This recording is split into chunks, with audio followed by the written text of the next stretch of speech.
Oh, no, we have a real good question, Jared, in the chat. Why don't you start with this one, and I will answer this one too. How do you know when an edit is taking fun away? First of all, I don't. No.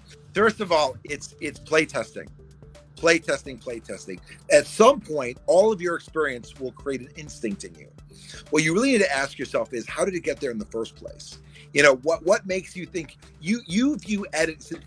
This is a really important thing.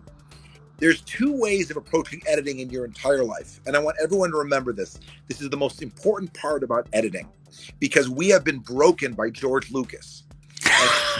That man does not know how to edit. It's worse than that. It's worse than not knowing how to edit. So let me tell you, as an educator, what a student has never come up to me and said when they've turned in the final paper.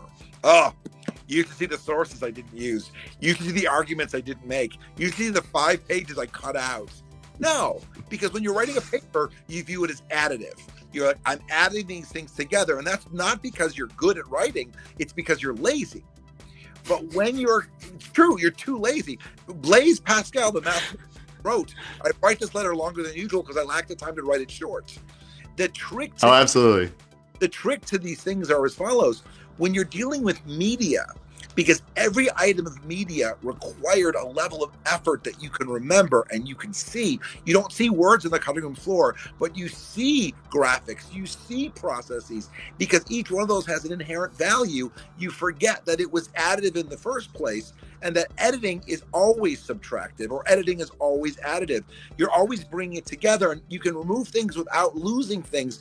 Don't fall in love with everything you put together. All right, there are a couple of good points in there, and I want to simplify this because he spirographed. Old guy educated spirographed into wonderfulness. I love this about you, Jared. But let me clarify for the people in the bleacher seats. Okay, number one, you'll know if something is fun. You don't know if you're cutting things out. Never be afraid to cut things out. And guess what? If you cut it out and it's less fun, and when you play it or other people play it, then you just put it back in. Don't worry about the editing process killing fun. Look at the editing process as an opportunity to streamline and focus the fun. We're making a fun laser. It is just gonna be great. Pew, pew, pew, pew. It's gonna be great.